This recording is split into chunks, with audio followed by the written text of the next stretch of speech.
Good evening, everyone, and welcome to Spaceflight Now's live coverage of the latest mission from Cape Canaveral Space Force Station.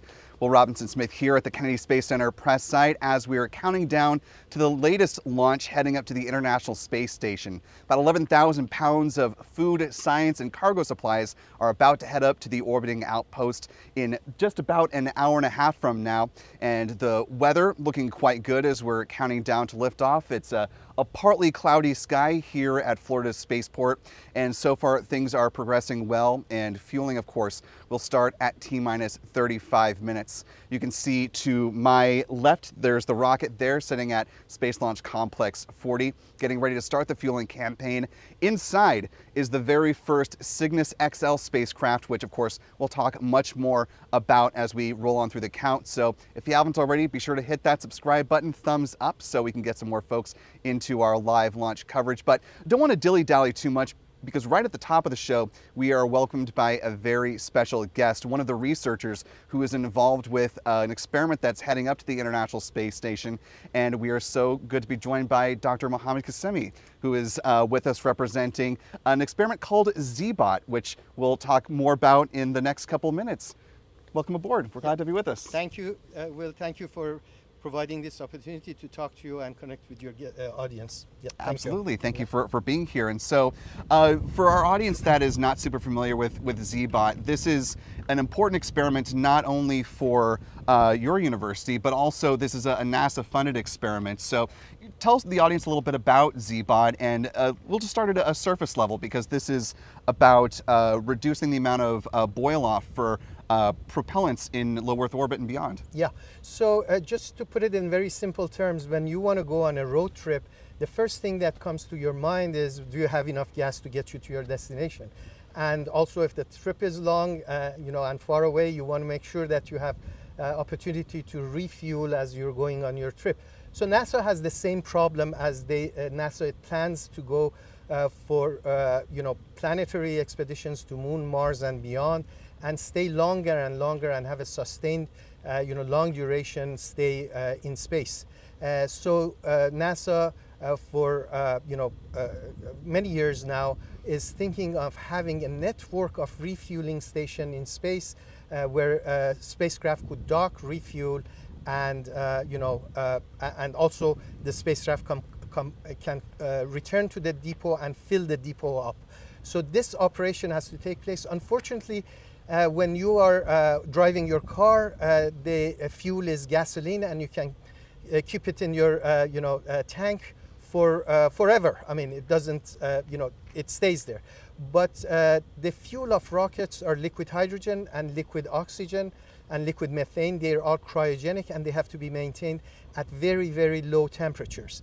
And now these tanks, these depot tanks would have a tremendous amount of, very, designed and high quality insulation, but heat nevertheless leaks into the tank through support structures and through radiation, the environment. And when it leaks, it vaporizes the fuel, the cryogen.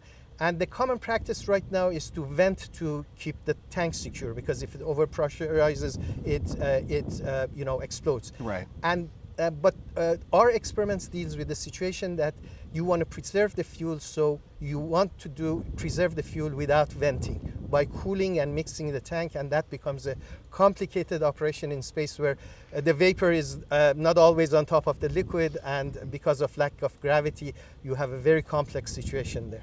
And our viewers are seeing some slides. This is a previous version of the Zbot that was flown back when Joe Acaba was on station. Yes. Can you talk about some of the learning from the last time you had this technology on orbit and how it's evolved since then? Yeah. So one of the Zbot is a science experiment. It's not a technology validation experiment. So what it does, it paves the way by acquiring the data, microgravity data, and using that data to build up and develop computational fluid dynamics models and validate those models with that data, so that they will tell you actually, they will be able to predict what happens in space where gravity is not there, and capillary forces, these are surface forces, overcome body forces, which is like gravity.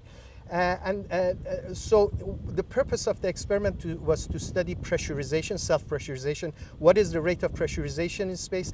And then when the tank is pressurized, are you able to mix and and cool the liquid to maintain the pressure? So what Zbot told us is that it gave us data to validate our models for self-pressurization, but it also told us that under very low heat fluxes that boiling doesn't happen on Earth, it happens in space, so you have to be cognizant of that fact. Also, during the mixing, it showed that the interaction of the jet with the ullage, with the vapor which exists there, is not so simple, and our models were not developed to capture that that performance that we saw, or that behavior that we saw in space. So we had to redo our models, develop them to be better and more accurate to be able to capture that. So that part, the modeling part. And then there's always with these experiments is some unexpected things that could happen. In Zbot was that during that pressure control, we showed that with a liquid jet mixing, we can bring the tank pressure down. But as we brought the tank pressure down, if we cool it too much, then something happened which is called cavitation. So if you have small cavities and you drop the pressure down, those cavities, which is, for example, on a mesh, which is on a liquid acquisition device, those small embryos of vapor would then grow and you get massive cavitation, which is massive phase change. That was truly unexpected, and again, these are things that science reveals, so engineering can be aware of that and design the tank in an optimized fashion. And for those who were not with us during the ISS National Labs science overview of this mission, this learning that you're going to take away from this is going to be applied to the Human Landing System program, right? Yes. The landers that both NASA or that SpaceX and Blue Origin are working on, which I believe we showed that video to some viewers. We can roll that again now. You're looking at the Blue Moon Mark II, for instance, right now, which will take some fuel from Lockheed Martin's cislunar transfer vehicle. So I wonder, as you're learning more about how to effectively be a gas station in space, how has it been working with some of these commercial partners as you're, progressing this technology to bring us back to the moon? Yeah. So as I said, Zbot is a science experiment. It's supported by Biological and Physical Sciences Division at NASA. They pay for the hardware and also us developing the models. But we also work with the STMD side, the Science Mission Directorate. Science Mission Directorate, which is more developing the technology and working with the NASA contractors who have won the HLS and tipping point projects. So we developed these models and validated with this small scale experiment, and the fluid is a simulant fluid. But then we also validated against large tank experiment, real cryogen. NASA has a rich history of all these experiments that have been performed at NASA Glenn, NASA Marshall, and we validated across fluid types, across gravity levels, and across spatial levels. So then these models now are helping the HLS program and the tipping point program. We do that through NASA to provide that these models so that they could give more insight to the companies which are supporting those projects and hopefully help their design. And I know your time is precious, and there's other folks that want to talk to you this afternoon. So just a couple more questions before we let you go.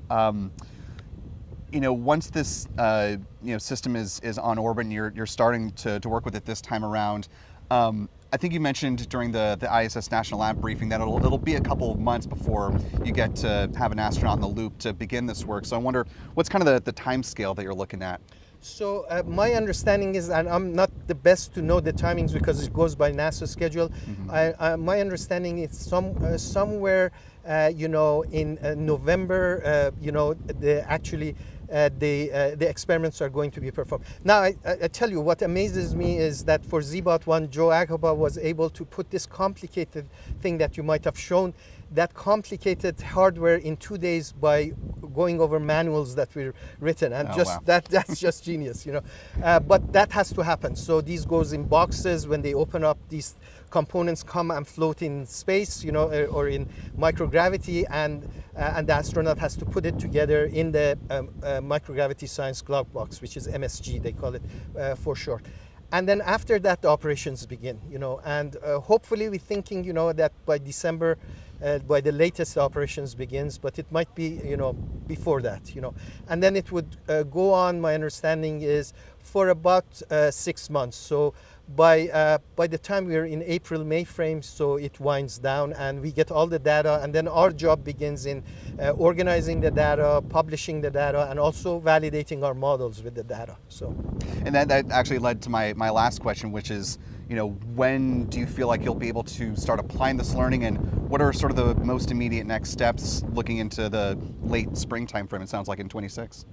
Yes, so we have already developed under Zbot 1 the framework or the foundation of these models. Zbot 1 was a one component system which you had a pure liquid and a pure vapor. In Zbot 2, the complication is that you have a non-condensable, and that non-condensable could interfere with the phase change at the interface. So we have models already there that predicts that. But until we get the data, we can't say whether these models are telling us the truth or not. So we use the data to validate those models, and that begins as soon as we get the data is going to be downloaded, and it is going to be downloaded as the experiment goes on. So we begin that task, you know, as soon as we receive the data. But again, there's a lot of imaging we're using, you know, quantum dot thermometry imaging that is unique, and Michigan State University helped us develop that. Those are enormous data sets, so we have to wait until the experiment, the flight is over to be able to get all the data, you know, downloaded to us. Yeah. Is there anything that we haven't touched on, just wrapping up, that you feel like folks should know and understand about this experiment, you know, and how it's going to be applied, that we didn't explicitly touch on, you know, whether it's how it's powered or anything else you want to add? No, I mean, again, Zbot is a science experiment, so we don't deal with real cryogen. That's another area, the cryo coolers, you know, the valves that must work with cryogenic fluids. It needs you know, in future, I hope we'll have a large cryogenic demonstration which could check the technology. But we're trying with Zbot to pave the science part, to get all the science data, build the foundation of it, you know, so that would be available. So once the engineering designs begin for future tanks, you have all those science data, and you can get the benefit of that, you know, for the design. So, you know, our only hope is to be able to be successful with the experiment and get that science data, so that we can also push the envelopes of science, which not only, you know, helps the cryogenic and propellant stuff. This phenomena is two-phase flow phenomena, so it can help a lot of situation here on Earth where two phases have to coexist, and engineering performances depend on the behavior of these two phases. So, well, exploration starts with a good foundation of science. Dr. Yes. Mohammed Kasemi, Yeah. Thank you so much for joining us today. Thank you very much for this opportunity. I really appreciate it. Absolutely. Thank you. And of course, we've got much more coming for you. We're T-minus 1 hour, just under 1 hour, 15 minutes away from the launch of the SpaceX Falcon 9 rocket, with the Signis XL spacecraft nestled inside those payload fairings. So don't go anywhere. You're watching Spaceflight Now's live coverage of the NG-23 mission.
And our thanks again to Dr. Mohammed Kassemi with Case Western University for talking about the Zbot experiment. Currently T-minus 1 hour, 12 minutes, 5 seconds and counting to the planned liftoff of this Falcon 9 rocket.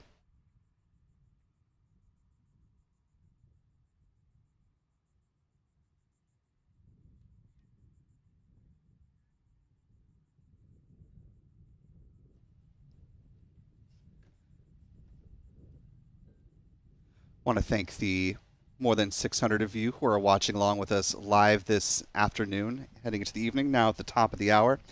If you haven't already, you could do us a big favor just by clicking that like button and sharing the stream. I'd like some more folks to find their way into this live launch coverage. We'll be joined a little bit later by another live guest to talk more about the science that's heading up to the International Space Station on board the Signis spacecraft.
Running things back a little bit to thank our team that's in place for this mission.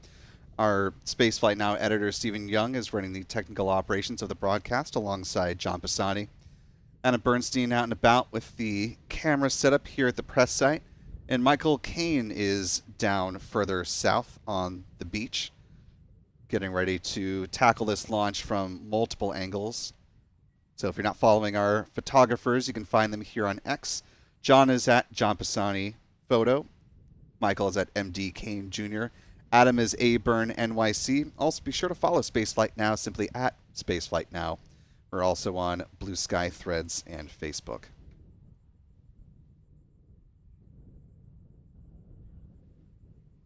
We'll be joined a little bit later in the broadcast by our friend P. Carsons with Max Q Productions. We've also got our friends Chuck and Jen Briggs on tap, joining us from down on Merritt Island.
Time now T-minus 1 hour, 7 minutes, 16 seconds and counting.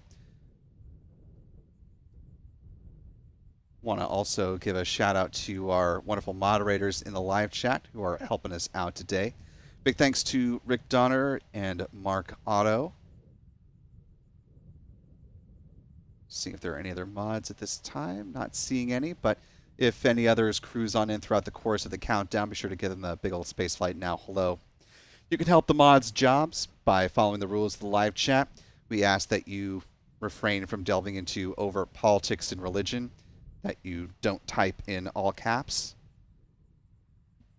Emojis are perfectly fine. We just ask that you don't create a huge block of them, as in multiple lines, like 3 or 4 lines of emojis. That way it's not taking up a huge amount of visual space in the chat. Also, be sure to post your message in English so that our moderators can respond as appropriate. And certainly last but not least, we ask that you treat each other with the kindness and respect that you yourself would like to be treated. This and every other launch are made possible by the support of our wonderful channel member community here on YouTube. So thanks to folks like Cumulus Granatus, Lone Solopsist, Space Coast Rocket Launches, Deb Reese, and many, many others. Channel membership comes with a number of perks, including discounts at our online shop, which is shop.spaceflightnow.com.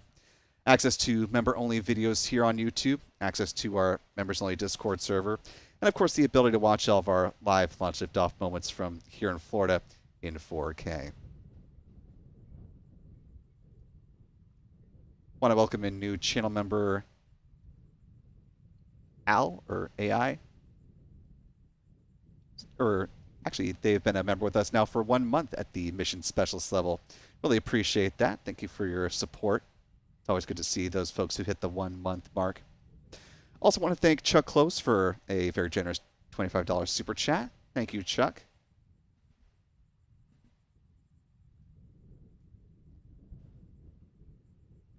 This mission will be the 22nd time that a Signis spacecraft is flown to the International Space Station. May be a little bit of a head scratcher, given that the mission carries the nomenclature of NG-23.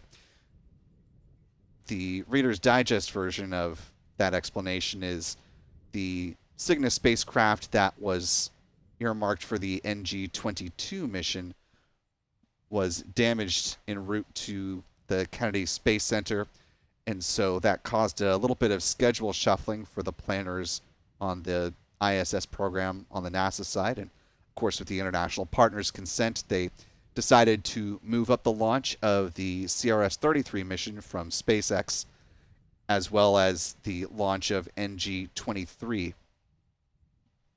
We learned in a pre-launch briefing that NG-24 will also be launching on a Falcon 9 rocket. Also, NG-22 will take to the skies at some point when they've got that vehicle repaired to all parties' satisfaction. Right now you're looking at a graphic of the SpaceX version of the mission patch for the NG-23 mission.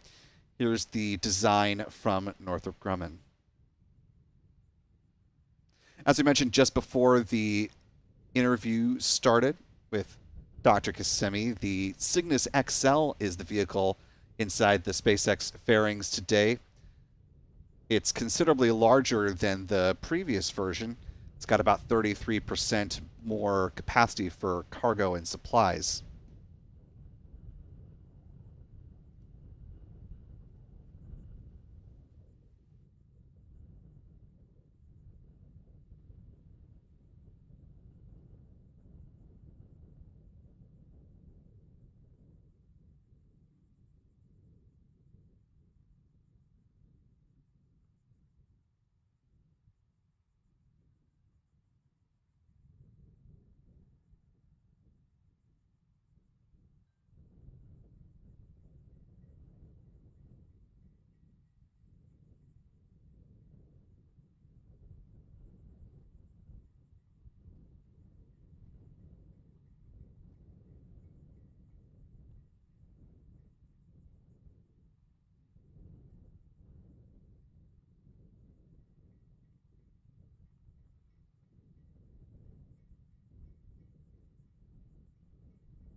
Just a slight addendum to my remark a second ago about the numbering for the Signis spacecraft. There was the demonstration flight of a Signis vehicle, the Orb 1 mission.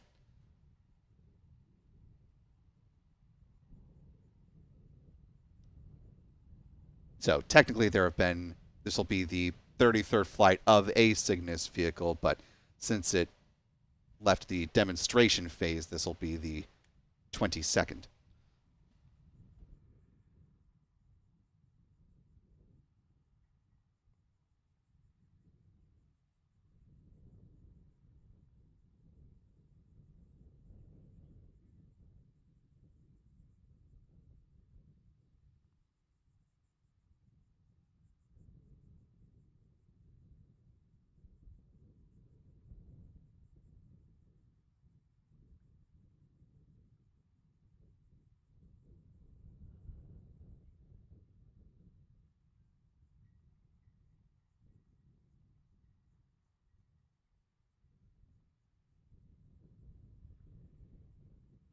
And we are just under 1 hour now from the planned launch of the Cygnus XL spacecraft on the NG-23 mission to the International Space Station. Looking at Pad 39A for a second, the rocket lifting off from Pad 40, Space Launch Complex 40 at Cape Canaveral Space Force Station. Departure time is 6:11 p.m. Eastern, 22:11 UTC for our friends joining around the world.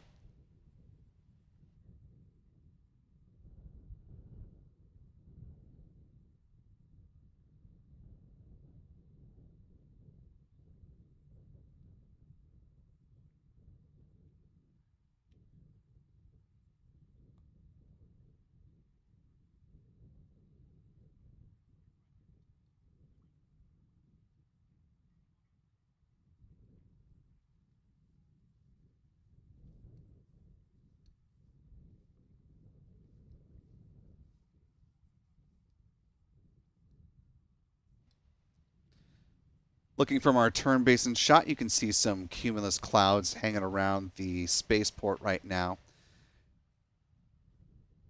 Heading into this launch opportunity today, the 45th Weather Squadron forecast a 75% chance for favorable weather with this launch opportunity, citing potential concerns from violations of the cumulus cloud, surface electric fields, and lightning rules.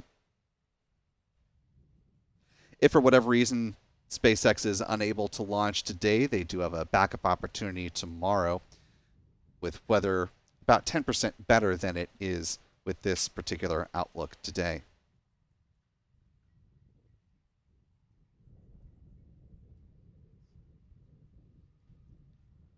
In a 24-hour backup scenario, you would also lose the lightning risks.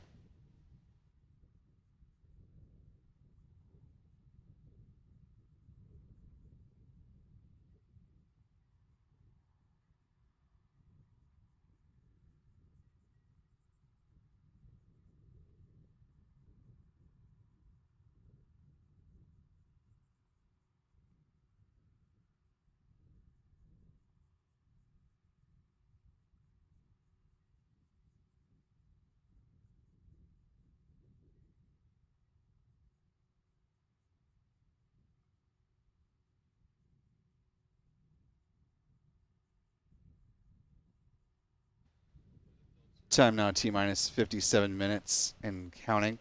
Here's a look at the Cygnus XL spacecraft that is going to be launching here just a little bit under an hour from now. This is an image that was captured and shared by a NASA photographer as it was unboxed here at the Kennedy Space Center and prepared for cargo load. Unlike some previous flights with the Cygnus spacecraft launching on board a SpaceX Falcon 9 rocket, there was not a late load operation for this mission, so that took care of a little bit of potential trickiness as far as schedule in getting this rocket ready to fly in such a quick turnaround from the last time that SpaceX used this pad. Of course, we're coming off of the launch of the Nusantara Lima mission on Thursday the 11th. So a fairly fast turnaround for this particular launch site. Not a record-breaking turnaround for this pad, but pretty quick in the run-up to NASA mission.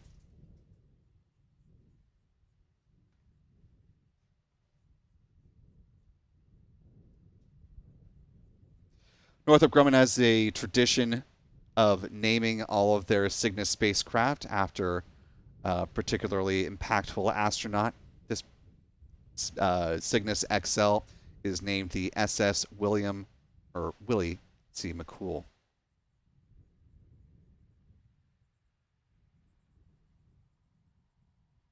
Of course, a member of the ill-fated STS-107 Columbia tragedy.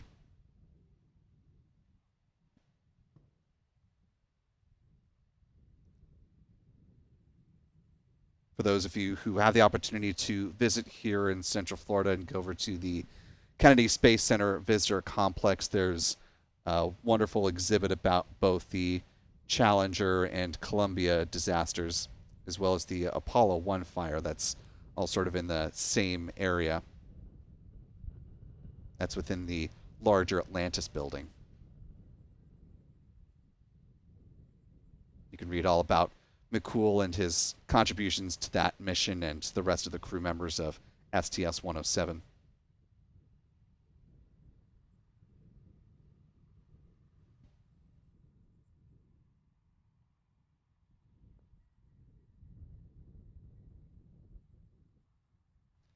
With less than an hour remaining on the clock, let's go ahead and take a beat to talk about the countdown timeline for today's mission. These are the nominal steps that SpaceX will hit on their way to fueling the Falcon 9 rocket and heading into a good liftoff here in just about 53.5 minutes. Generally speaking, things will start at the T-minus 38-minute mark, with the SpaceX launch director making the call that they're good to go for the start of prop load. SpaceX does its readiness poll electronically, so if they're in a good posture, they can go ahead and make that determination ahead of the 38-minute mark. Once tanking is approved, that fueling will start at the T-minus 35-minute point in the countdown, with a loading of RP-1, which is a rocket-grade kerosene on board the Falcon 9's first and second stages. At the same time, liquid oxygen will begin to flow on board the Falcon 9's first stage.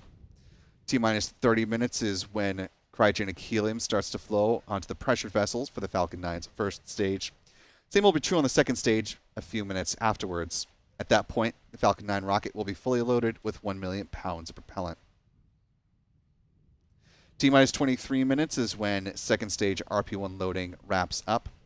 T-minus 20 minutes and 50 seconds is the Strongback chill down process. First, they'll step into that process at the time I just mentioned, but we'll visually get a good indication of this at T-minus 20 minutes and 20 seconds as the so-called big vent gets underway. That venting lasts a little less than 4 minutes in total, setting the stage for second stage LOX load to begin at the 16-minute mark. Moving right along, T-minus 7 minutes is when the chill down of the 9 Merlin engines will begin. SpaceX flows a small amount of liquid oxygen through the plumbing and turbopumps, helping to protect those engines from the risk of thermal shock and damage during startup. About 6 minutes out, the first stage kerosene tank is full. In T-minus 4.5 minutes, we'll start to see the retraction of the Strongback. First, the clamp arms just beneath the payload fairings will open up, and then the transporter erector, otherwise referred to as the Strongback, will recline a few degrees away from the Falcon 9 rocket, and it stays in that position until liftoff. At that point, it'll pull back in a much more rapid fashion to clear the way for the vertical climb of the Falcon 9.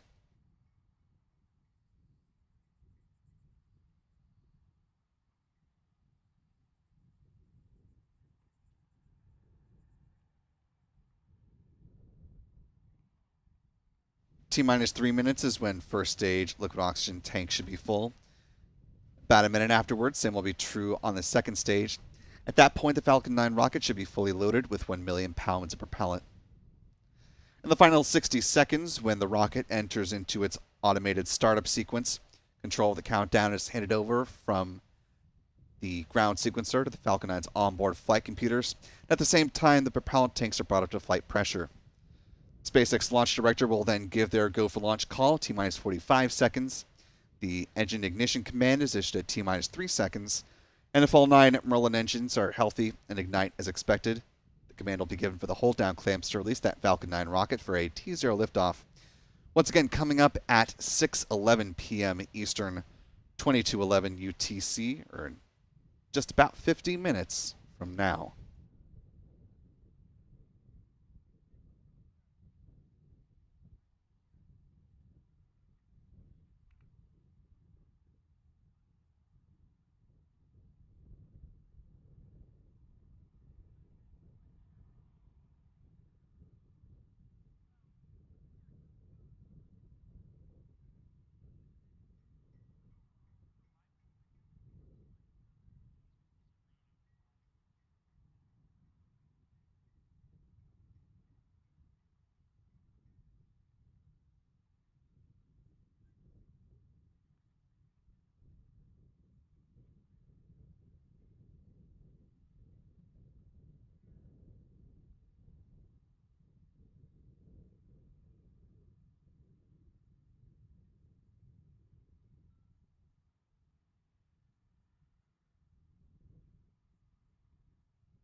We're now T-minus 47 minutes, 9 seconds in counting. At the planned liftoff of this Falcon 9 rocket carrying the NG-23 mission to the International Space Station. I want to thank Thomas Hill in the live chat for a very generous $20 super chat. Thank you, Thomas, for your support this afternoon. Also, big thanks to another channel member, Artemis, for gifting 50 Spaceflight Now memberships. Really appreciate that generosity, Artemis. And to our 50 newest channel members, welcome aboard. We're glad to have you with us. If you haven't already, be sure to thank Artemis in the live chat, and we hope you decide to stick around with channel membership.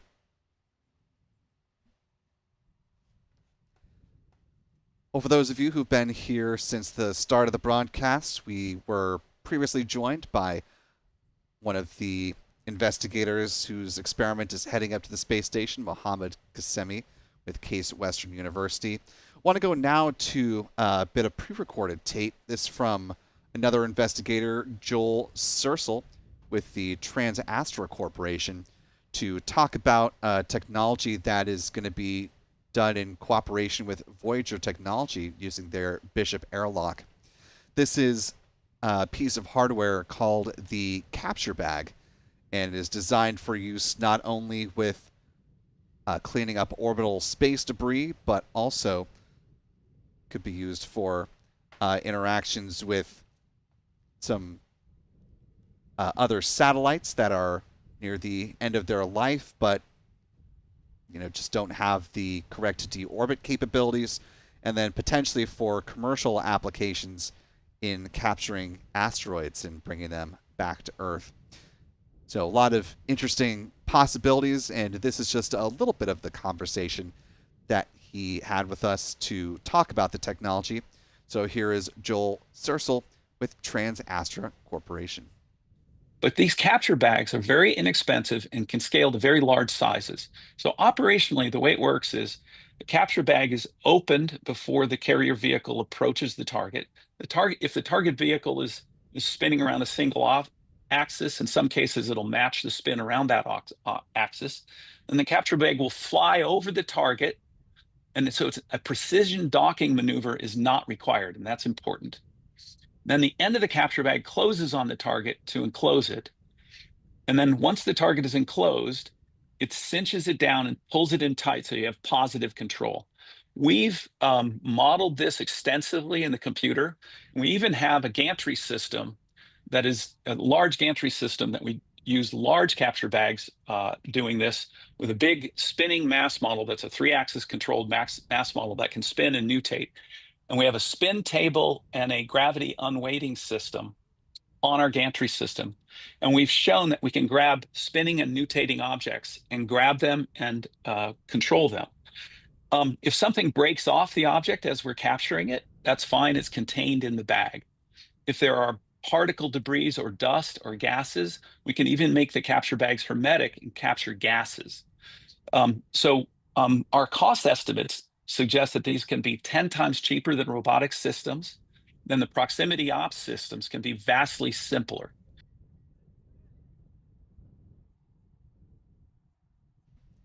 And again, that was Dr. Joel Sersel with Trans-Astra Corporation. Now, that animation you saw is, of course, just a rendering of what a capture bag would look like on a free-flying satellite or spacecraft. Here's a more representative version of what's going to be flown on the International Space Station. This is a scale mock-up of the capture bag. You see there that black mechanism is what would open up to release the capture mechanism, the bag part of the capture bag. And Joel mentioned that they are able to do multiple captures in an operational sense, so they can test this a number of times, and when this is in operation they would bring this down to the correct pressure and then open the Bishop airlock to start conducting this experiment. And they'll do this multiple times while the capture bag apparatus is affixed to the Bishop airlock.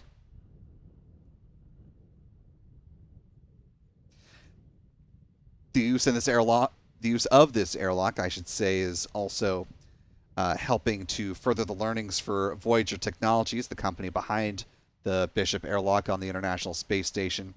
One of the companies that's involved with Starlab, a subsidiary of theirs, as a matter of fact, Starlab,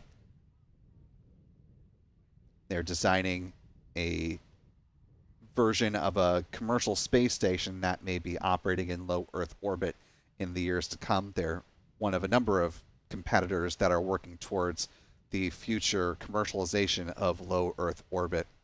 Some of the other companies in that space, of course, are folks that you'll no doubt have come across before. Blue Origin, Sierra Space are working on the orbital reef. VAST has their first version, Haven 1, but then working on a larger, more extensive Haven 2.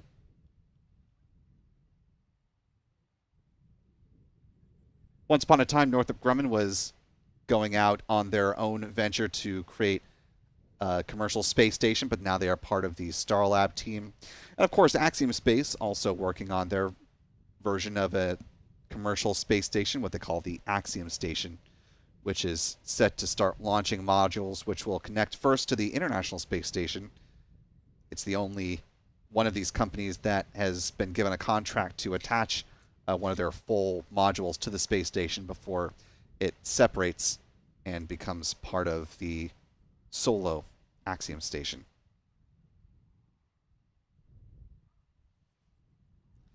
Just about 40.5 minutes to go before the planned launch of this Falcon 9 rocket that you see standing tall at Space Launch Complex 40 here at Cape Canaveral Space Force Station.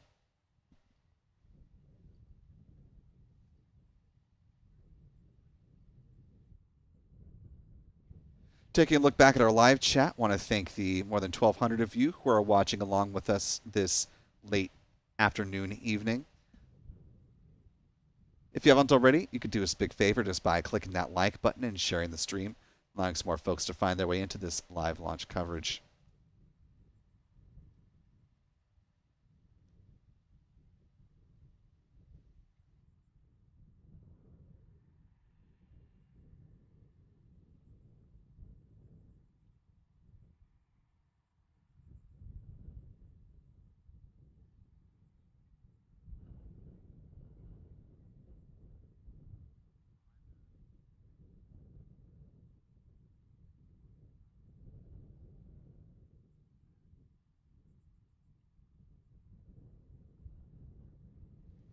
Taking a look back at our live chat, want to thank channel member Artemis for a very generous $100 super chat. Thank you so much, Artemis, for supporting us at that level. Really, really appreciate that. Also, thanks to Artemis for gifting another 20 Spaceflight Now memberships. Thanks so much for the generosity in growing our community here on YouTube. So to our newest 20 channel members, welcome aboard. We're glad to have you with us. Be sure to thank Artemis in the live chat if you haven't already. We hope you decide to stick around with channel membership. Last little piece for now, our thanks to Mrs. Ed3 for being a channel member with us now for 15 months. Going strong at the power leader level. Mrs. Ed3 says, I love seeing so many launches, and the landing on the drone ship is so cool. Drone ship landings are cool. However, today, fortunately or unfortunately, however you want to think about it, is not one of them. SpaceX will actually be returning its booster for a touchdown at Landing Zone 2. Landing Zone 2 is the destination for this particular Falcon 9 first stage booster with the tail number B1094 in the SpaceX fleet.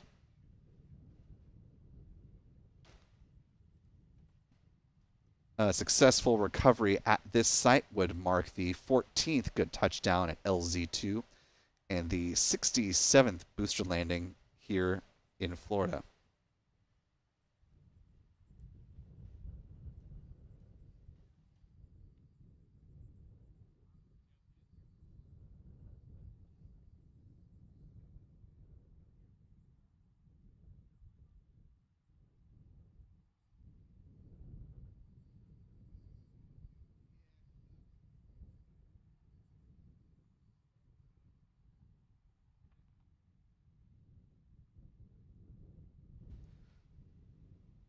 For those not paying super close attention to the inner workings of the spaceport here, the reason that SpaceX is going to be landing at LZ2 and not LZ1 is because they actually had their final planned landing for LZ1 as they're starting to wind down use of those two landing pads at what was formerly Launch Complex 13. A couple of new launch providers are going to be moving into that site, Via Space as well as Phantom Space, using their Dauntless and Daytona rockets, respectively. It's part of the Space Force's plan to add more launch providers and diversify the Cape Canaveral Space Force Station as a spaceport. And so launch providers like SpaceX, who want to propulsively land their rockets back at a landing site will now do so much closer to where they launch from. Here's a graphic from the environmental impact statement, or the environmental assessment, I should say. The EIS is something altogether different, a little bit more extensive. This is from the EA, the final EA that was approved by both the Space Force as well as the Department of the Air Force and the Federal Aviation Administration to allow SpaceX to move forward with plans from an environmental standpoint on adding a new landing zone at Slick 40. This, of course, is a graphical representation of where the infrastructure will be placed around the launch pad that currently exists. You're looking at a live picture of that naturally on the right-hand side of your screen. SpaceX's Jared Metters says that this pad will be in use coming up starting in early 2026 is when they plan to start doing touchdowns here.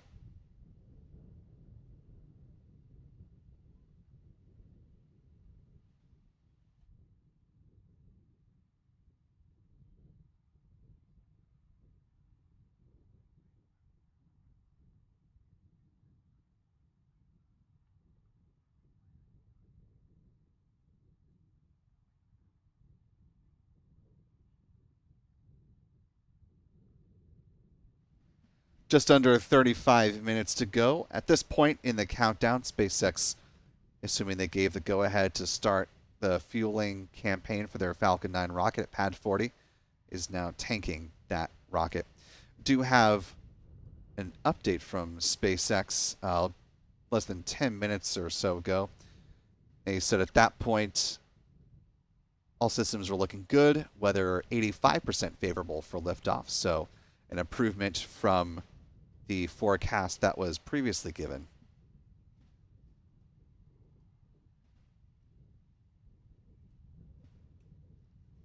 And while they didn't explicitly mention the start of the fueling campaign in that tweet, a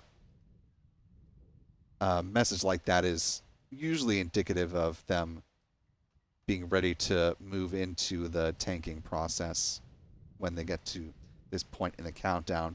We'll look a little bit closer to the base, the Falcon 9 rocket. You can see sort of where the transporter erector starts to taper in there. You can see a shift in gradient. It's right about at that point where we'll start to see a frost line form as the super cold densified liquid oxygen begins flowing on board the Falcon 9's first stage.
T-minus 31 minutes, 40 seconds and counting. We are certainly seeing some vapor coming from the rocket, which means SpaceX is fueling its Falcon 9 in anticipation of launching in about 31 and a half minutes. T0 set for 6:11 p.m. Eastern, 22:11 UTC for those joining around the world.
Time now T-minus 30 minutes, 7 seconds and counting.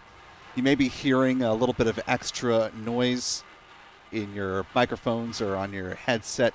We're now getting some natural sound from the pad, so those are the hisses of the launch support equipment as SpaceX is now tanking its Falcon 9 rocket. So you'll be hearing some additional extra audio as we progress through the count.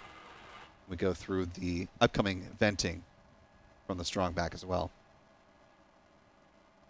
Less than 30 minutes to go before the planned launch of this Signis XL spacecraft. At this point in the countdown, SpaceX is loading a cryogenic helium onto the pressure vessels for the Falcon 9's first stage. They'll do the same on the second here in just a few minutes.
And welcome back to Spaceflight Now's live coverage of the latest mission from Cape Canaveral Space Force Station. Of course, we're counting down to lift off of the SpaceX Falcon 9 carrying the NG-23 mission, the first time that a Signis XL spacecraft launches to the International Space Station. We're just about 22 minutes from liftoff as things stand right now. SpaceX is in the mode of fueling its Falcon 9 rocket, and we're coming up on the big vent when SpaceX will start to thermally condition the feed lines there at the pad prior to loading liquid oxygen on board the rocket's second stage. And as we're continuing to watch the countdown and the fueling of the Falcon 9, we're joined by one more live guest for you today, our friend Mr. Pat O'Neill with the ISS National Lab, here to talk about a whole bunch of ISS National Lab sponsored science that is heading up on NG-23. Pat, good to see you as always. Good to see you. You know, happy Sunday fun day. Here we are at the Rocket Ranch, getting ready to watch a little smoke and fire and see some good investigations go to the space station. Absolutely, a liftoff today, a dock or a berthing, I should say,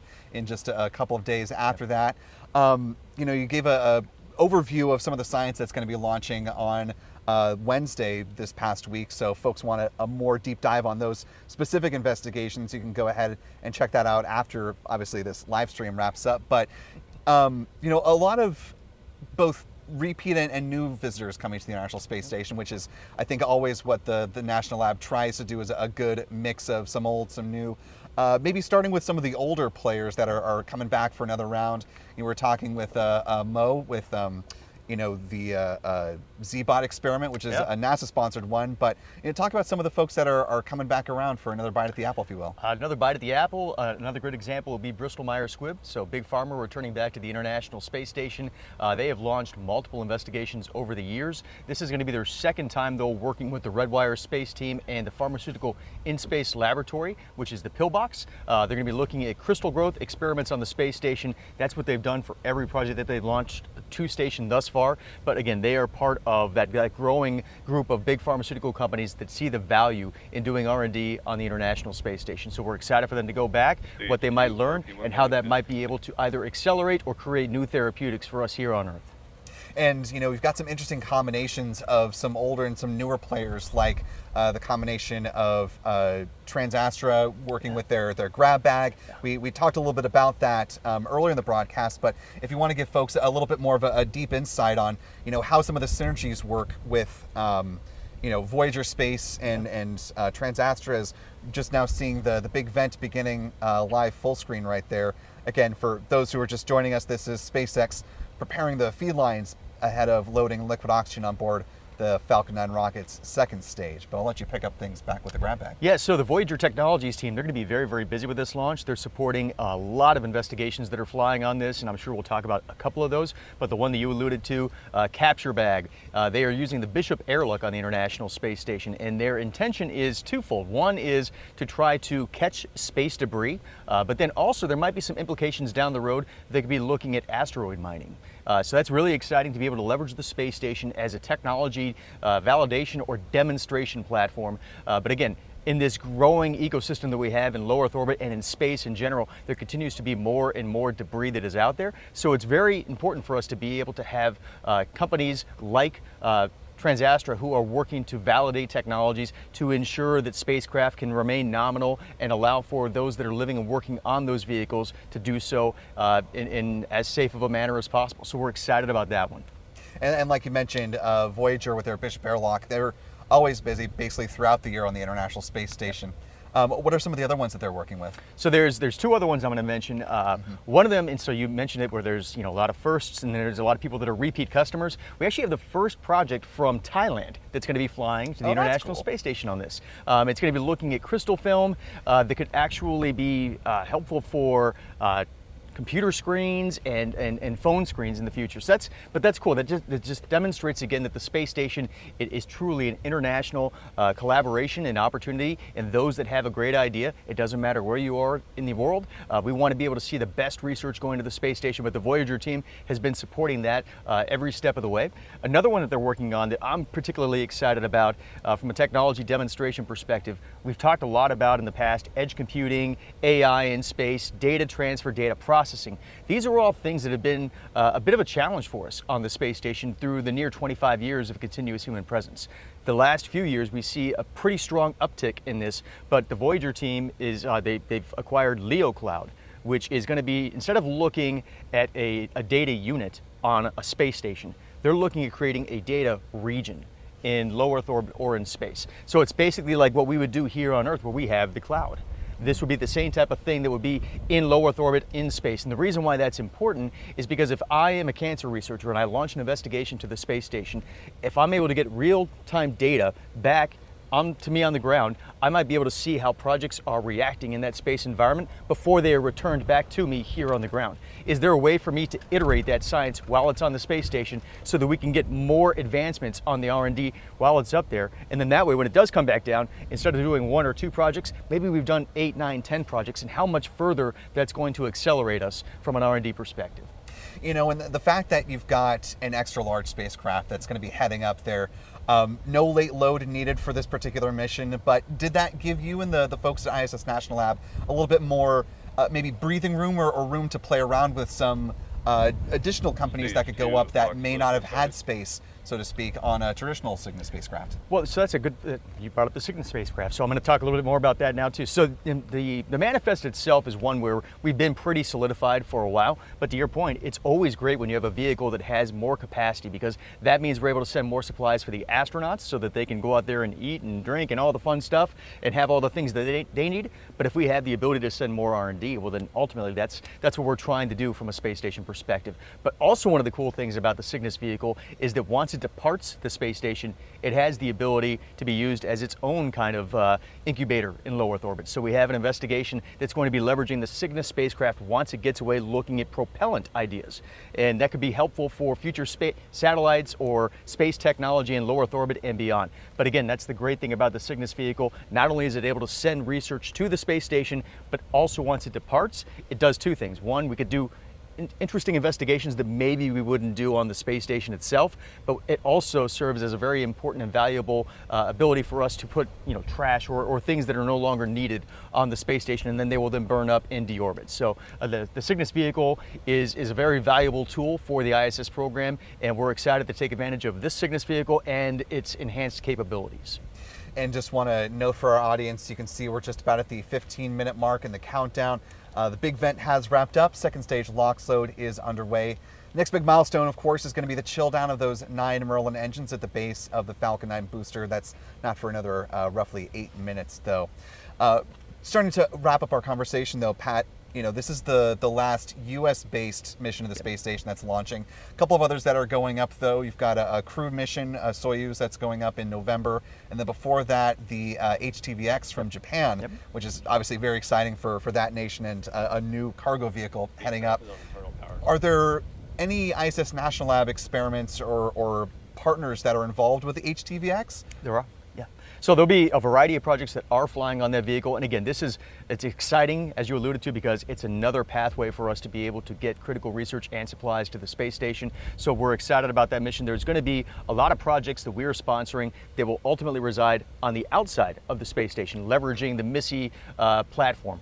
And that, again, allows for us to really test things in the most extreme of environments. So excited for that mission. To your point, too, we're going to have some new astronauts coming up. We're going to have some astronauts coming back down. And then once that ends up being the case, then we're going to gear up for 2026. Hopefully we'll have a busy time frame with CRS missions as well as astronaut missions. And again, really pushing the limits of what we can do on the space station. And just lastly, you know, so we can turn our attention fully back to the rocket, but I always love talking science with you.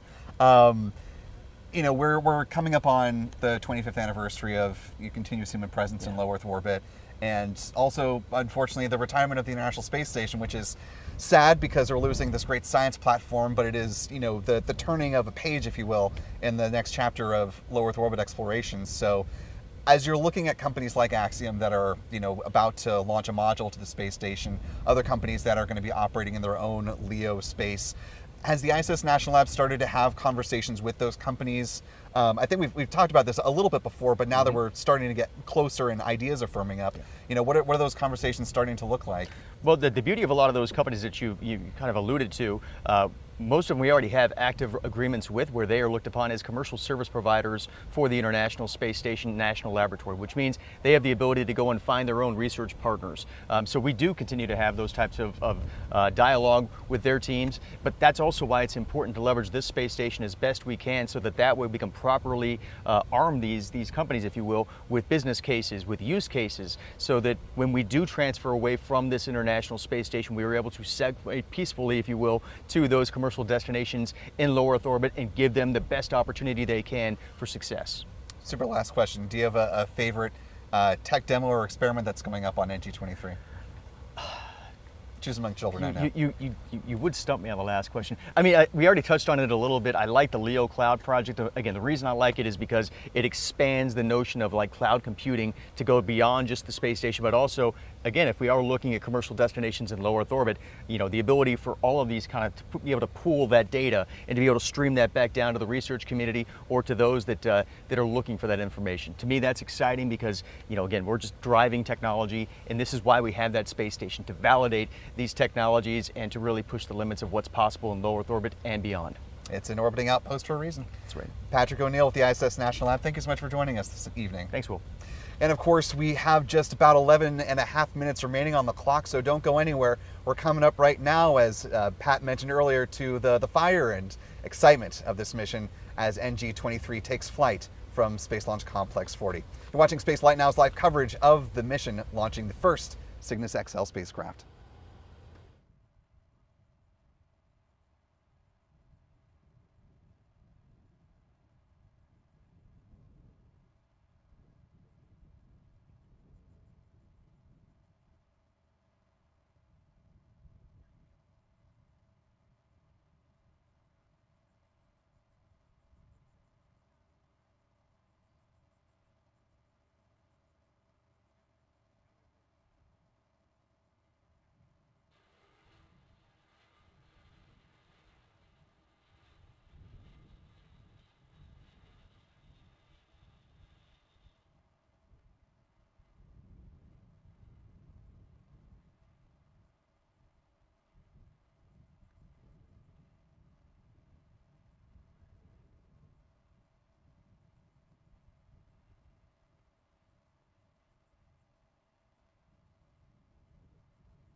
And our thanks again to our friend Patrick O'Neill with the ISS National Lab. Always good to talk about a broad overview of a whole host of experiments and tech demos heading up into low Earth orbit. Speaking of heading up into LEO, we are just about 9 minutes away from the launch of this Falcon 9 rocket carrying the next U.S. originating cargo vehicle to the space station, the Signis XL.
Coming up on T-minus 7 minutes, the chill down of the 9 Merlin engines just now about to get underway.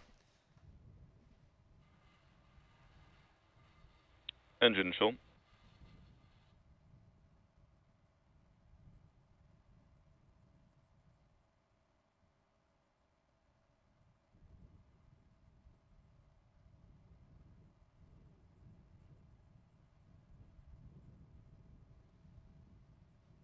And as you just heard, we are now getting mission audio from SpaceX as well, so should be hearing a call out here on the next 30 seconds or less regarding second stage RP1 loading wrapping up.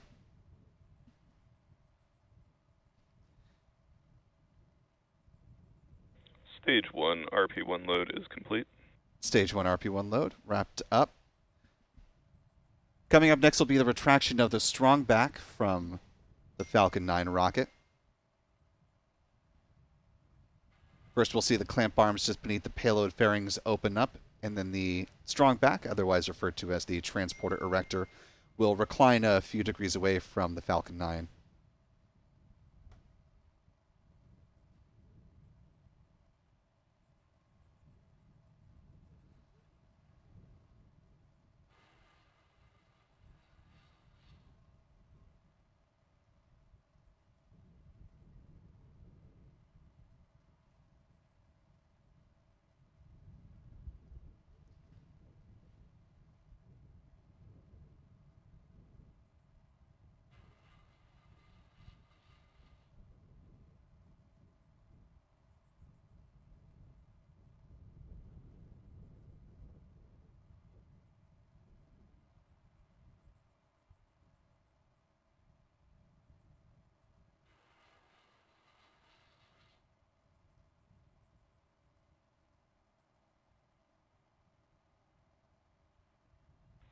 Falcon 9 tanks are pressing for Strongback retract.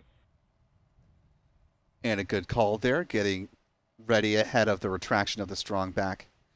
Again, momentarily we'll see the clamp arms just beneath the payload fairings open up for the Strongback reclines away from the Falcon 9.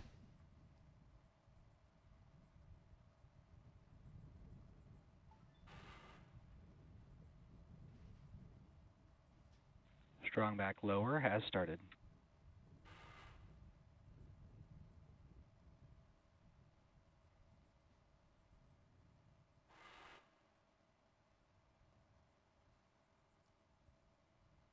And there you see the clamp arms just starting to slowly open up.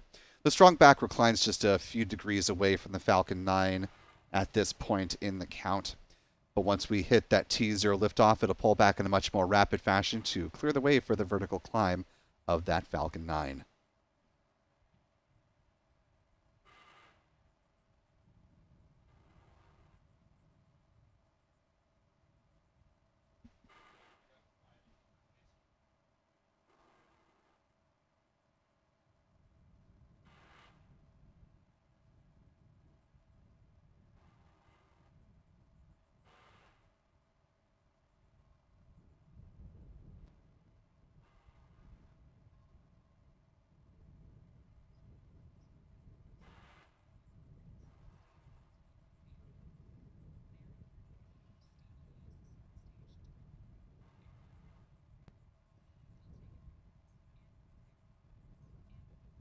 Coming up on the 3-minute mark, here's a view inside of the payload fairings on the far left, or on the left-hand side of your screen. That is what the Signis XL spacecraft looked like before it was encapsulated inside those payload fairings. Stage 1 LOX load is complete. And with that good call, we're now just awaiting confirmation for second stage liquid oxygen load wrapping up.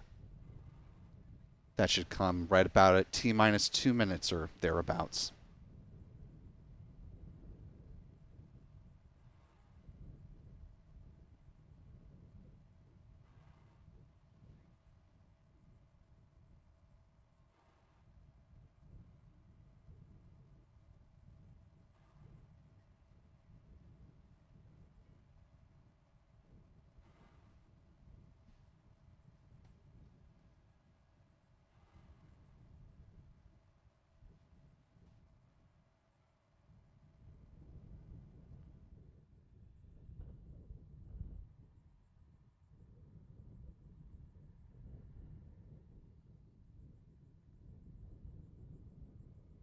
Stage 2 LOX load is complete.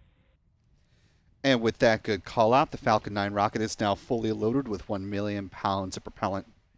Momentarily, actually right now, you'll see the additional venting there from the Strongback. This is the ground gas closeouts as SpaceX releases liquid oxygen from the feed lines there at the pad. Ground gas closeouts. Good call regarding gas closeouts. Coming up on the final minute of the count here, and so far things are looking good ahead of the planned departure of this Falcon 9 rocket. Shortly, you'll hear the call that the Falcon 9 is in startup. That is the vehicle entering into its automation sequence.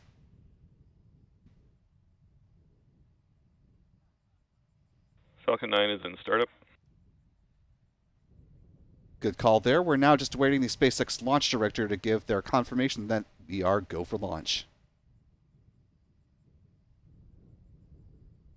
Launch director, go for launch. And with that good call, we're now just under 40 seconds away from seeing this Falcon 9 rocket take to the skies. 30 seconds.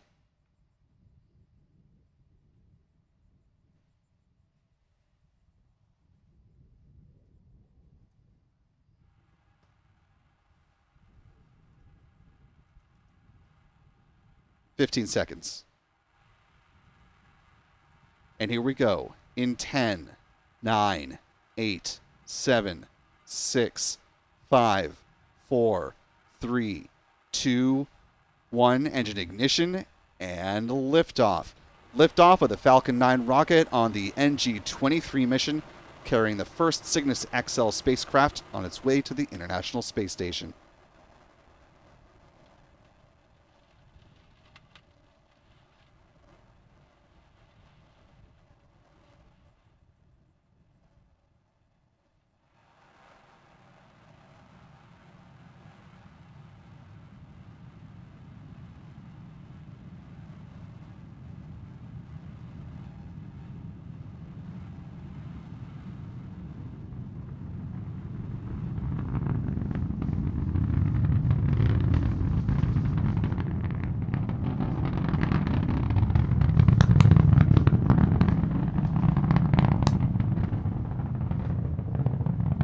We're coming up on a minute into flight for this Falcon 9 rocket. Soon the vehicle will be passing through max Q, the point of greatest aerodynamic pressure on the vehicle.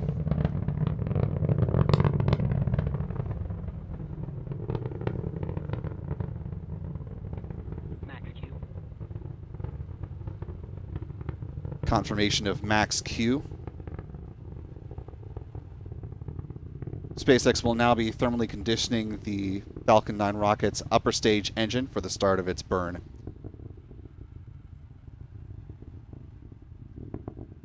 Stage 2 engine chill. Confirmation of that event. SpaceX will now go through a few events in fairly rapid succession. We'll see first stage main engine cutoff, or MECO, at about T plus 2 minutes and 12 seconds. That'll be followed by stage separation, the ignition of the Merlin vacuum engine, and then the start of the boost back burn as the Falcon 9 first stage booster orients itself for a return to Cape Canaveral. 2 minutes into flight, the fairings will also be jettisoned just before the 3-minute mark. We're less than 10 seconds to MECO.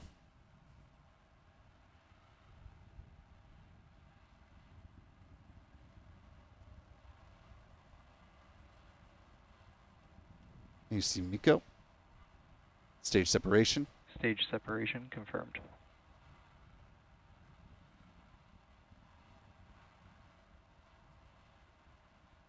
MVAC startup.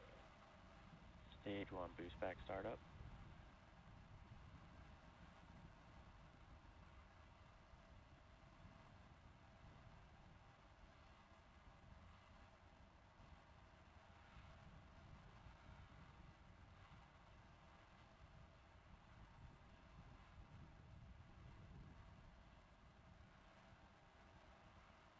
Fairing separation confirmed.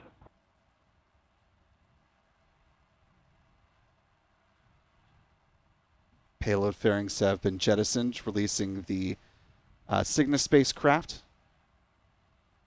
no longer needed at this point in flight. Of course, Signis still firmly affixed to the second stage at this point. It's not going to be jettisoned until a little bit later on in the countdown, or the launch timeline. Stage 1 boost back shutdown.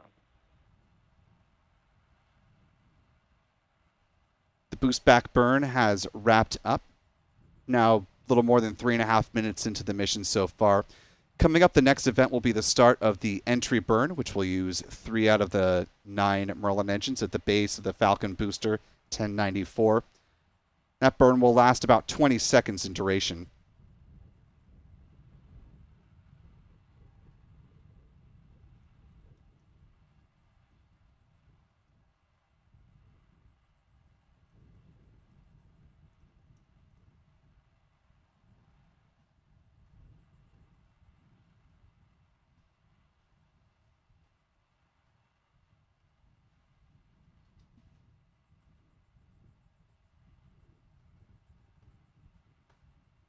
So far, a nominal flight of the Falcon 9. The booster making its way back towards landing zone 2 at Cape Canaveral Space Force Station. So for those of you who are in the vicinity of Central Florida, you may hear a sonic boom as it comes back for a touchdown at LZ2.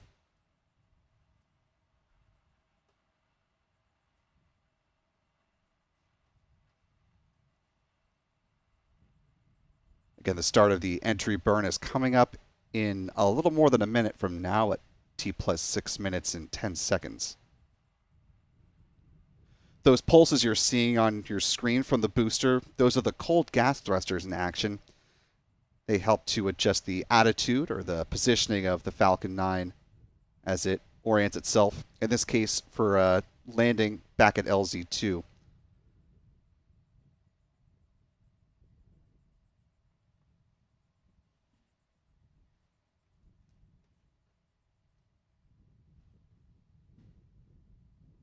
Good recovery at this particular landing pad will mark the 14th touchdown at LZ2 and the 67th landing back here in the Sunshine State.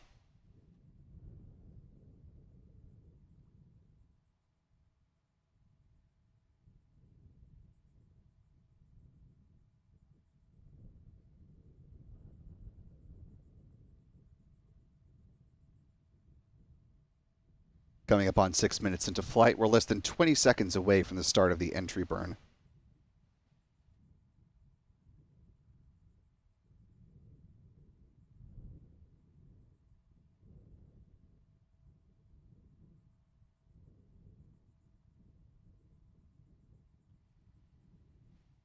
Stage 1 entry burn startup.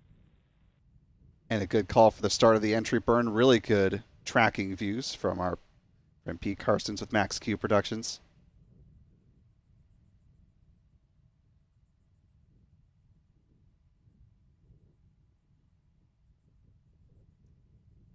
And a shutdown. Stage 1 entry burn shutdown.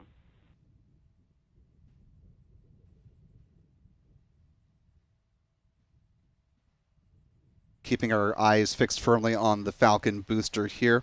Coming up, the next milestone will be the start of the single-engine landing burn, set to begin at T+7 minutes and 21 seconds.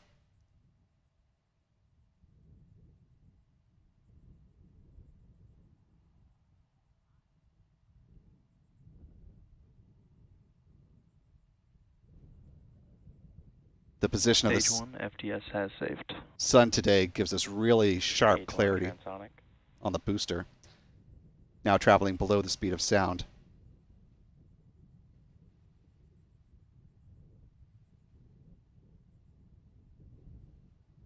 Landing bird Stage startup. 1 landing burn.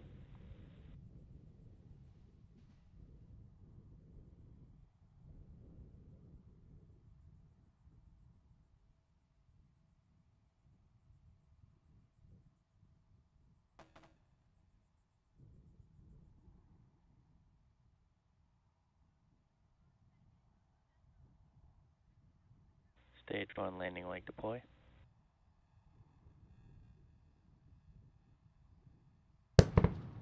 Stage 1 landing confirmed.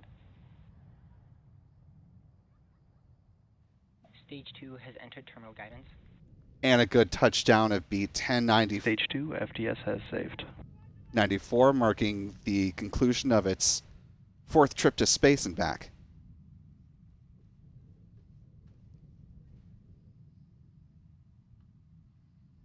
Second stage in terminal guidance, as you just heard, about to wrap up this burn that you're seeing right now.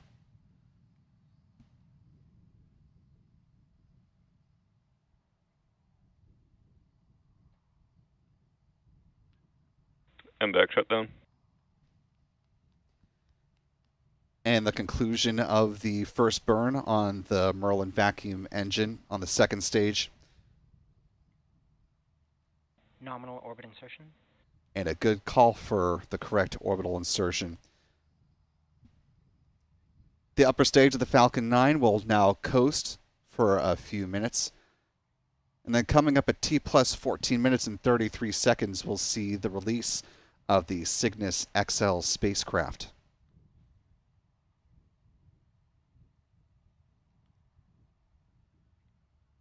So far, been a very smooth mission. Got a booster back down at LZ2.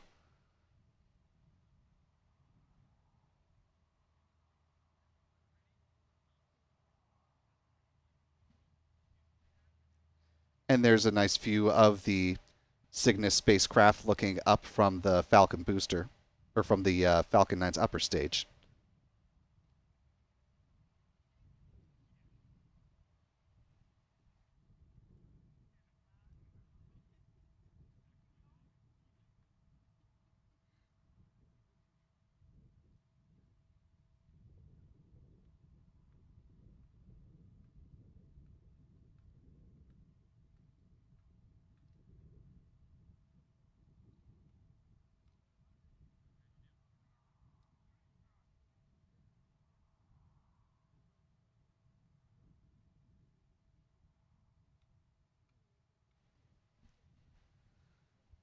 Now a little more than 10 minutes into the mission so far, all smooth sailing at this point in the countdown, or in the launch timeline.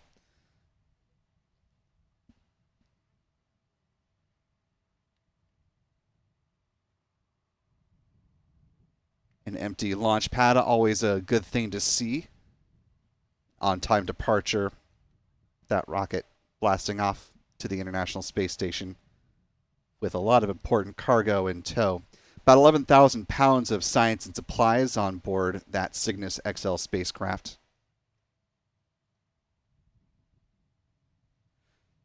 With a good launch today, the vehicle is set to arrive at the orbiting outpost on Wednesday, September 17th, with capture set for around 6:35 a.m. Eastern.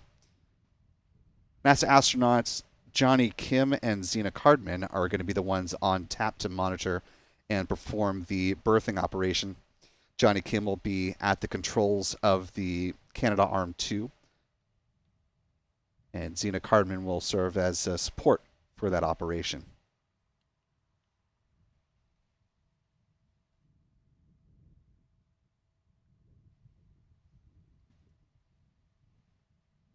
Coming up on 12 minutes into this mission timeline so far, we're just about 2.5 minutes away from deployment now of the Signis spacecraft.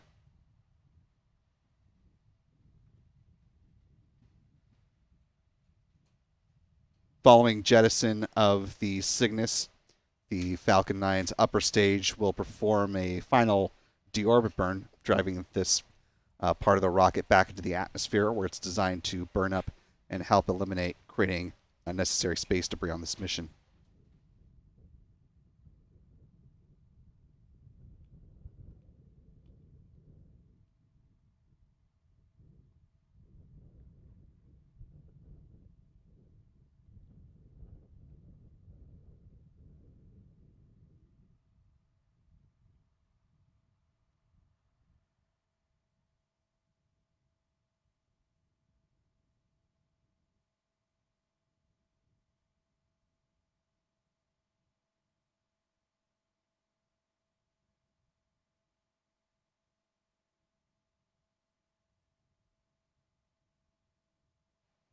+13 minutes into the mission so far. We've got about another minute and a half to go before the planned release of the Signis XL vehicle.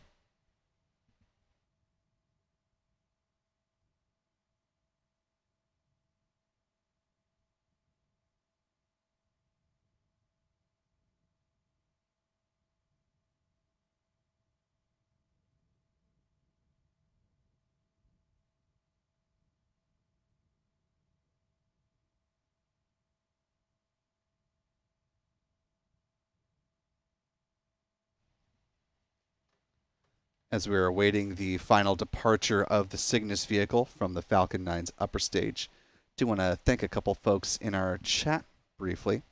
Big thanks to Artemis for another very generous super chat. Thank you so much, Artemis. Really appreciate that support. I also want to welcome in new channel members John Powell and Robert Childs, joining at the pad leader level. Less than 30 seconds now to the planned release of this Cygnus spacecraft.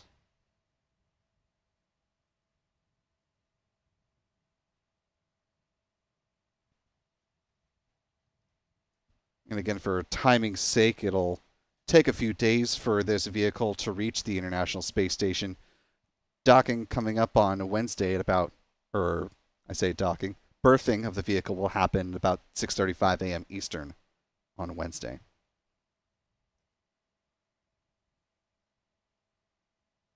Cygnus separation confirmed. And there you see, with the release of Signis, the latest cargo ship heading up to the orbiting outpost is now flying solo. This is the first of its kind to head up to the International Space Station, a Cygnus XL spacecraft that can carry about 33% more cargo and supplies up to the International Space Station. Of course, the Cygnus spacecraft is also capable of performing boost operations, which it's been doing for the last few years when called upon by NASA. Right now, the Dragon spacecraft of the cargo variety that's attached to the space station through the CRS-33 mission also has boost capabilities, being outfitted with a special boost kit inside the unpressurized trunk of that particular Dragon vehicle.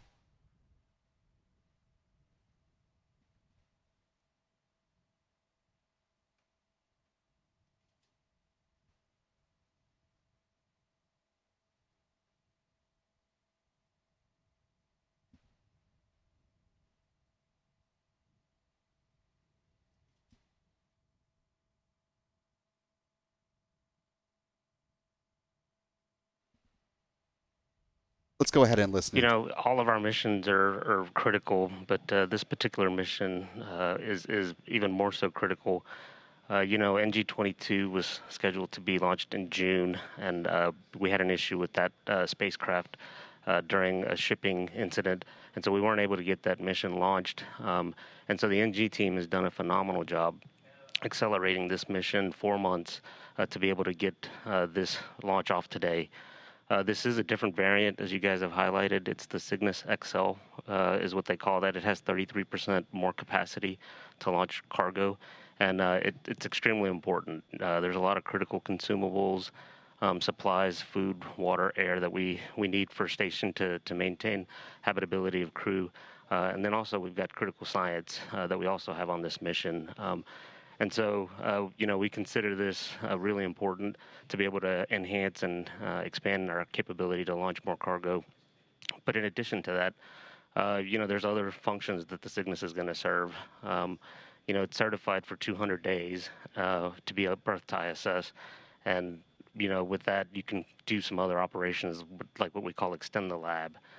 So, you know, there's powered locker capability that's on the spacecraft, and so we are able to power science within the spacecraft while it is with ISS. In addition to that, you know, we obviously like to dispose or remove as much as we're bringing to station to maintain stowage and keep things habitable, and so the 200 days helps us as the crew is accumulating trash for us to be able to stow that. And then also the spacecraft has a payload on it post ISS. That it's going to perform a demonstration. It's called Palomino, which will demonstrate some electric propulsion technologies. And so all of this, these capabilities are really important to the overall mission. Thank you. Very insightful information. Now, if you would, at this hour, the crew is, of course, asleep on board the International Space Station, but can you outline for us the upcoming activities for the crew on board as they prepare for Signis's arrival early Wednesday? Yes, certainly. So as you highlighted, Zena Cardman and Johnny Kim are going to be our robotic operators. And so in prep for arrival of Cygnus on Wednesday, they're going to be conducting onboard training to prepare for the robotic operations. In addition to that, on Tuesday, the day prior to the capture and berthing of the vehicle, they'll be preparing the Node 1 Nadir hatch of the Unity module to be able to berth this capsule. So, for Zena and Johnny, they'll be busy with those operations, but then the rest of the crew will be conducting critical science. We've got ongoing time-critical science, human research, biological science occurring, and so the crew will remain busy. The crew also has to maintain their health with exercise and other things, and keep our systems up to operations, and so there's routine maintenance activities as well. So, and then in prep for 11,000 pounds of cargo arriving, we have to conduct the operations with a certain choreography. And so the teams, the crew will be also looking at the choreography in advance, so that they have understanding of how we're going to stage the cargo, and how we're going to, dispose of it, of the trash that we need to remove from station. Thank you very much. We are certainly looking forward to Signis's arrival on Wednesday. We really appreciate you taking some time to join us today. Thank you again.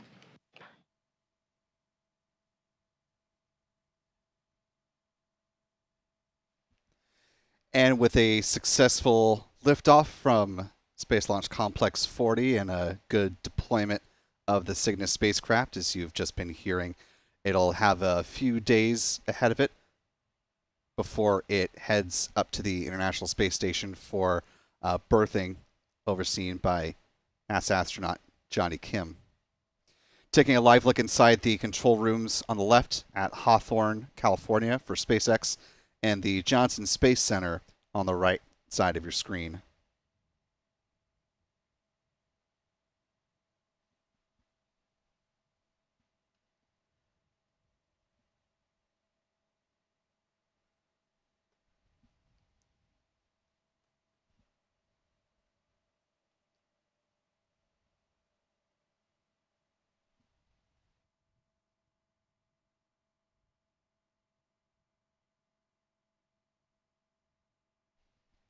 With a good mission up to this point now in the rear view mirror, let's go ahead and take a look at our mission stats as they currently stand. That liftoff and landing marked the 4th flight of Falcon 9 booster, tail number 1094 in the SpaceX fleet. This was the company's 533rd Falcon 9 launch to date, the 116th of the year so far. This was SpaceX's 468th Falcon booster reflight, with a launch of a booster that has flown at least once. This was SpaceX's 160th orbital launch within the last 365 days, the 287th orbital launch from Pad 40, and the 333rd overall orbital flight from this pad as well. Here's where the bar chart overview of things now currently stands year over year. Moving on to some recovery stats. This was the 14th good touchdown at landing zone 2 at the Cape, marking the 67th landing in Florida, the 95th SpaceX landing on land as opposed to their drone ships. But when you add those drone ships in, you've got 505 total successful booster landings. Finally, with some industry stats, this was the 78th orbital flight from the Sunshine State of Florida, the 122nd orbital launch from U.S. soil, the 134th orbital launch from a U.S. rocket company, and the 212th orbital launch attempt around the world. There have been 5 orbital failures so far around the globe this year. Here is where the pie chart now currently stands.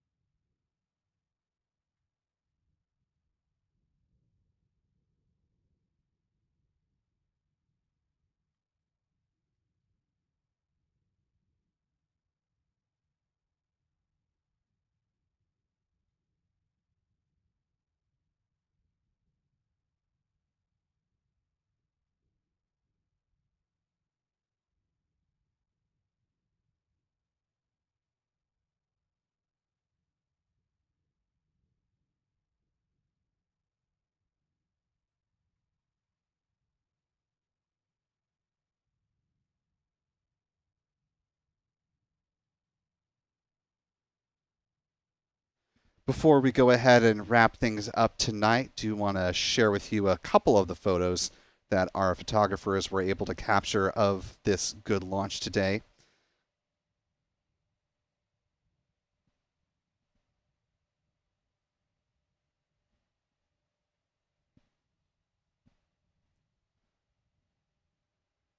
This first image by photographer John Pisani with some great views of our media colleagues also capturing some imagery of the Falcon 9 as it took flight. I think of this image, Adam is just out of frame. Oh, actually, John's correcting me as the man behind the camera. He's on the far right, just out of frame.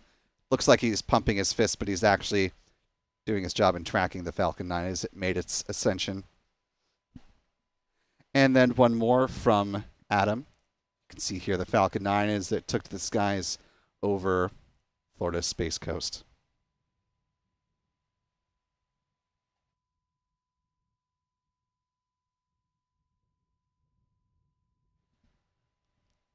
And we've actually got a few more for you. Our photographer who had the beach vantage point today, Michael Kane's got a few, so we're just adding those in a shareable medium, so stand by real quick.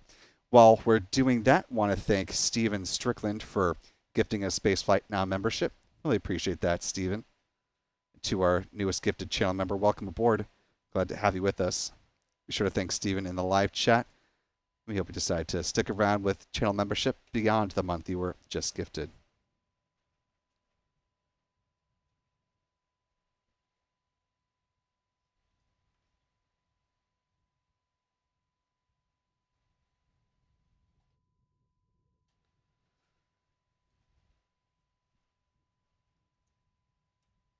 Looking down the road as this mission is now in the rear view mirror. Our next launch from Vandenberg is coming up the same day as Signis is set to dock to the International Space Station.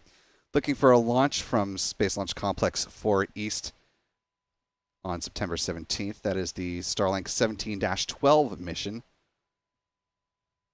Launching at about 8:41 a.m. Pacific, 11:41 a.m. Eastern. So about 5-ish hours after Cygnus is captured. Then that's set to be followed by another launch from Space Launch Complex 40, which is Starlink 10-61, with a window that opens up at 5:30 a.m. Eastern, 09:30 UTC.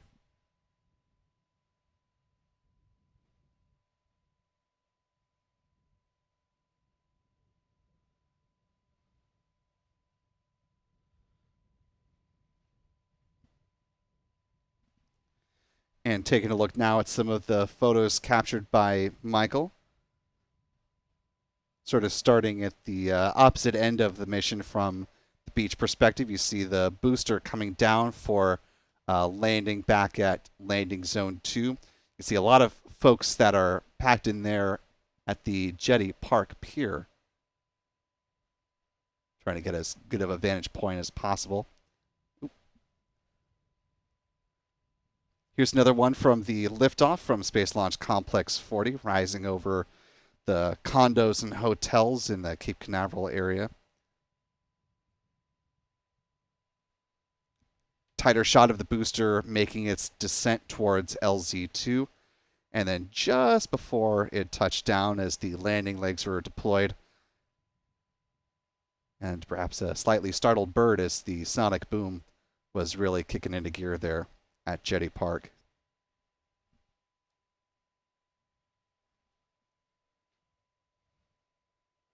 And these are just some of the images captured by our photographers, the ones that we've got at this point. They've also set some cameras for remote capture, which will be picked up later on tonight.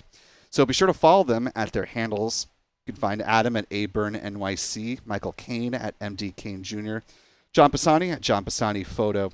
And be sure to follow Spaceflight Now simply at Spaceflight Now. You can also find us on Blue Sky, Threads, and Facebook for those of you who are not on X. In addition to our stalwart photographers, I want to thank our friends with their tracking assistance. Big thanks to Chuck and Jen Briggs with C&J Images. And thanks as well to Pete Karstens with Max Q Productions. Also, a tip of the cap to our moderators in the live chat who've been helping us out today.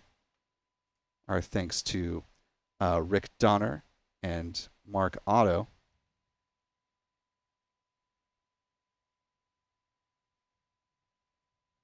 Really appreciate you helping us out with this coverage. As well, big thank you to our Spaceflight Now editor, Stephen Young, for running the technical operations of the broadcast alongside John Pisani.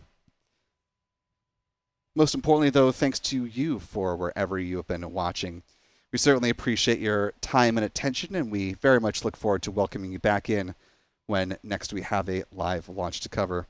Be sure to hit that subscribe button, ring the bell icon so that you're notified whenever we are starting a new broadcast or post new video content here to the YouTube channel.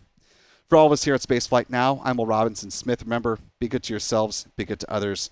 We will see you next time, folks. And until then, bye-bye.